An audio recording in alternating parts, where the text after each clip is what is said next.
big bad guy, right? Why would he choose Compton police officers for his security? Why would you choose the police? They had a lawsuit, and Snoop Dogg almost went to prison for his bodyguard, who was an armed cop that got in a shooting. And the liability, when you're $100 million, $200 million company, you got to try to play by the books right. Okay. And the only way to do it is maybe to hire people that are supposed to be legal and trained to do that. You are charged as a special allegation in that count that you did personally use a firearm.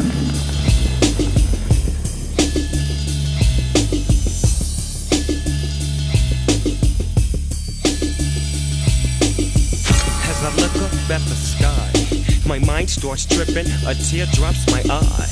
My body temperature falls. Because we don't want to be in that position again. Right. So that Snoop Dogg incident when that dude, Wolverine or whatever, when they killed the little African dude, that's when he decided to get. But it wasn't legal. Right. But it wasn't legal, so they still had to pay out like $4.5 million.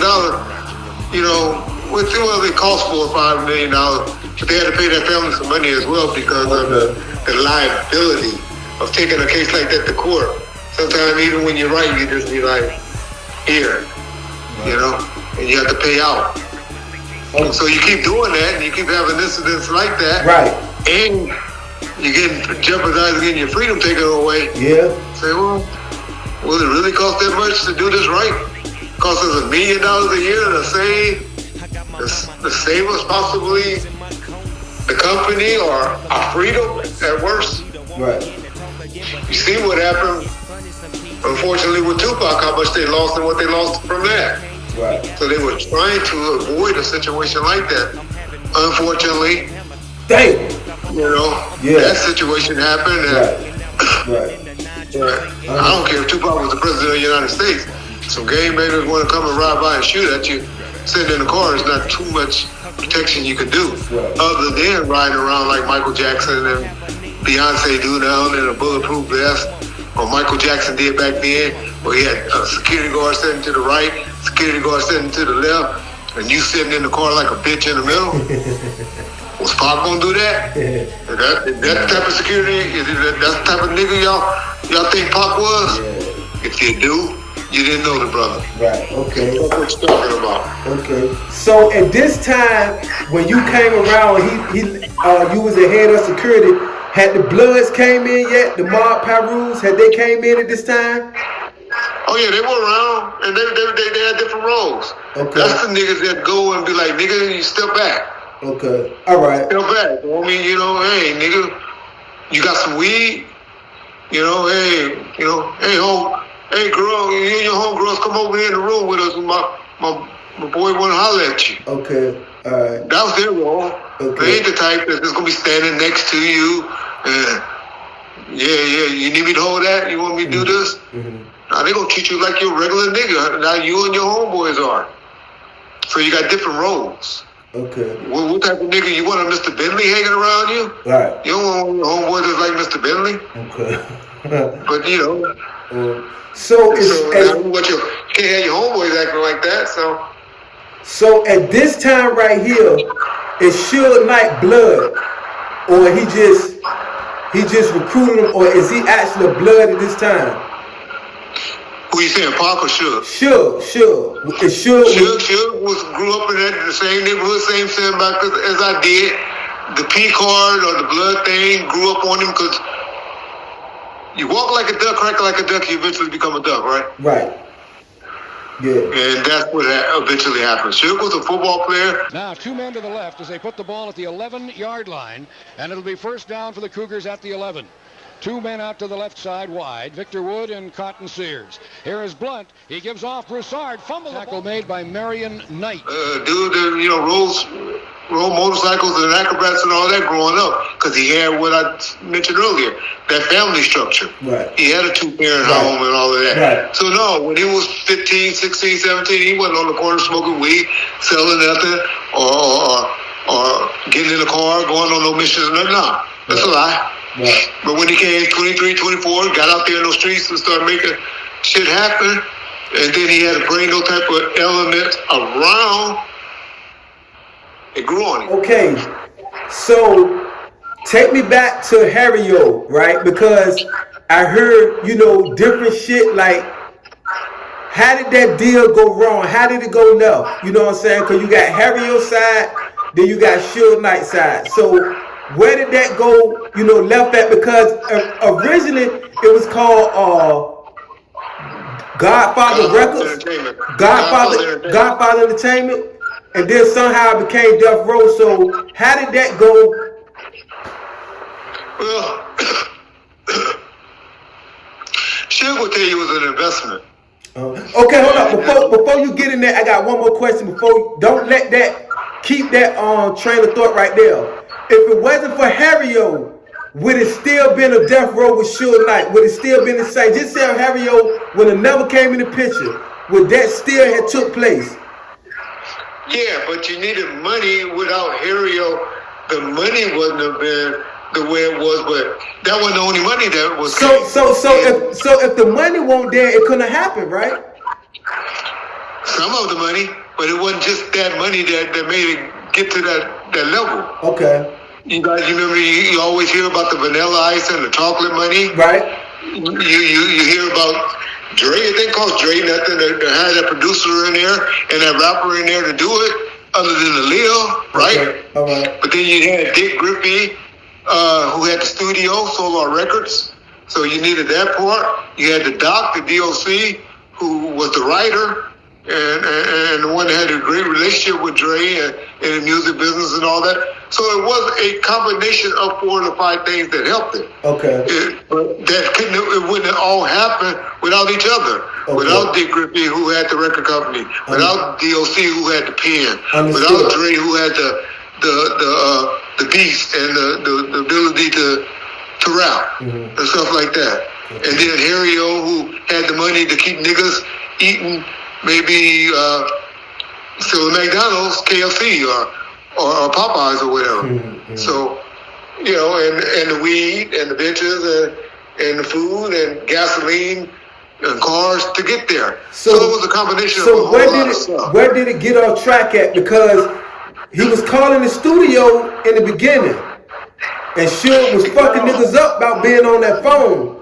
So what happened from, you know, to Suge start banging on him, not accepting the call? When you start having a pie and you want bigger pieces of the pie and stuff like that, we'll say, oh, well, you only did this, you only did that, and you only did that, and you feel that the return on your investment was made. People don't know Harrio got paid twice. Okay. Or settled with twice, 2 times on lawsuits. Okay. Or claims. Okay. Where he was supposed to win away and he was happy and bought in. Right. But he kept coming back. And that's why I want you to elaborate on that, because this is what people don't know. This is what people don't know. Harrio was settled with in the mid-90s. Okay. And then it was settled with again by Interscope. Okay. But he kept coming back. Suge was like, I'm tired of this shit. Fuck this and all of that. Okay. Got stubborn, got stupid, didn't want to deal with it. And the judge was like, you disrespected my court? You ain't going to answer when I tell you to do something? Okay. Y'all know how white folks get. Okay. Y'all know how they do. Okay, nigga, I got to teach you a lesson. Okay. I don't do something where you can't do nothing. You can't get your way out of this. $107 million judgment. Okay. You go, whoa, $107 million. How am I gonna get out of this? So back up a little bit. So Suge did get that man his money or give him some money in the beginning when it first was going on. He was giving him money. He took care of him. It was his attorney. David Kidder was his attorney. Right, because David Killer came in. David was coming around getting stuff. She was getting stuff. Right. So David Killer came in from Harry Wright. That was Harry attorney, right? Correct. Okay. But you know, he saw where the money was coming and all that.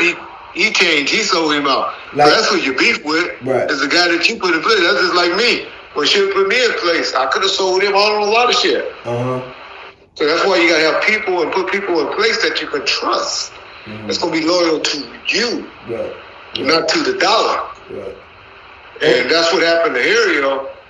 And he don't want to admit it, and he don't want to take fault for it. But that's where his faults or his mistakes were. But the bottom line is, he signed on settlements and got paid out before. And people don't know. And he was sitting in front of the grand jury testifying, trying to say, yeah, the money was, Deathrow was derived from drug money and all of that, trying to get it taken away because he was so angry and upset. Oh, wow. So it's a major situation. I'm not saying who's right, who's wrong. Everybody has a reason. Right. It ain't just like niggas was out. Nigga, fuck you. Okay. He was a punk. Get out the way. It wasn't like that. Niggas just had a reason for doing what they felt they did was right. Don't mean it was right, but what they felt, what you feel at the time was right. Okay. This is what happened. So all through the Chronic and Doggy Style, the artists was treated fair. Interviews out there where they said they were treated like rock stars and stars. Everybody wanted to be on Deathrow. How they were living and all of that stuff.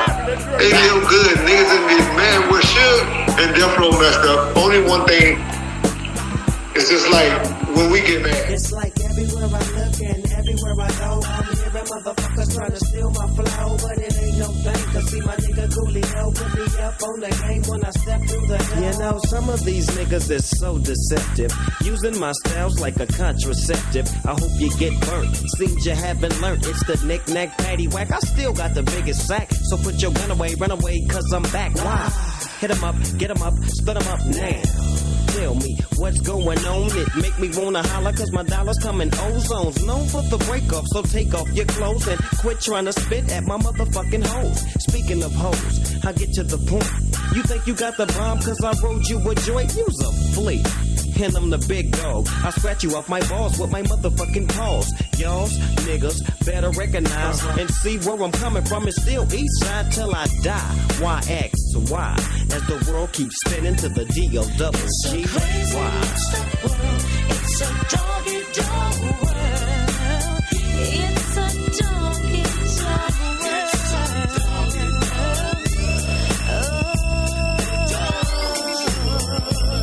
Well, if you give me 10 bitches, then I'll fuck all 10. See my homie Snoop Dogg sipping juice and gin. Don't slip, I'm for the set trip to get paper. Styles vary, packing flavor like lifesavers. Ain't that something? Talk shit and I'm dumping. I had your whole fucking block bumping. Don't sweat, but check the technique. I'm unique like China. You never find a bomber rhymer than this nigga behind you. So peekaboo, clear the way, I'm coming through. 1, 2, 3, you can't see me. I'm a G like that, strapped with hit hard tactics. A fucking menace using hoes like tennis rackets. It's on again, it's on and popping. All I see is green, so there ain't no stopping. I wanna see some panties dropping. I'm coming from LA. She used to chill with Dre up in Compton.